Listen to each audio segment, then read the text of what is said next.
ഇയാൾ ഒരു സൈക്കോപ്പതാണ്, അതിന് യാതൊരു സംശയമില്ല. കാരണം തമിഴ്നാട്ടിലെ 14 കേസിനകത്തും റേപ്പും ഒക്കെ ഉണ്ടായിട്ടുണ്ട്.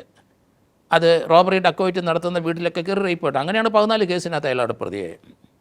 അയാൾ ഒരു ക്രിസ്ത്യൻ പേരായ തോമസ് എന്നുള്ള രീതിയിലൊരു പേരിലാണ് അവിടെ അറിയപ്പെടുന്നത്. പക്ഷേ ഒറിജിനൽ പേര് കേരളത്തിൽ പോയ സൗമ്യ കേസിലെ ഉദ്യോഗസ്ഥർ ഒരു അഷ്റഫ് ആണെന്ന് എനിക്ക് തോന്നുന്നു. അദ്ദേഹം സബ് ഇൻസ്പെക്ടർ. അദ്ദേഹമാണ് ഇദ്ദേഹത്തിൻ്റെ നാട്ടിലെല്ലാം പോയി കംപ്ലീറ്റ് ചരിത്രമായിട്ട് വന്നത്.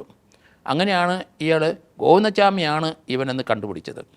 അത് തന്നെയല്ല, ഇയാളെ ഈ 1.5 കൈ കൊണ്ട് എങ്ങനെയാണ് ആ മതിൽ കയറിയത്?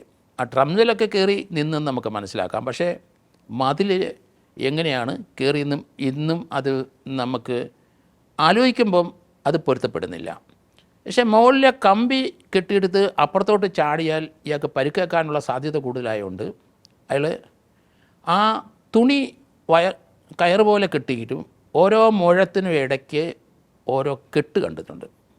അത് ചുരുട്ടി അതിനകത്ത് കയറ്റി എടുത്തിരിക്കുകയാണ്. അങ്ങനെ ആകുമ്പം ഒറ്റ കൈ തൂങ്ങി ഇറങ്ങുന്ന മറ്റേ കൈക്ക് സ്വാധീനമില്ലല്ലോ. അപ്പോൾ ഒരു കൈയിലേ തൂങ്ങി ഇറങ്ങാൻ പറ്റുള്ളൂ.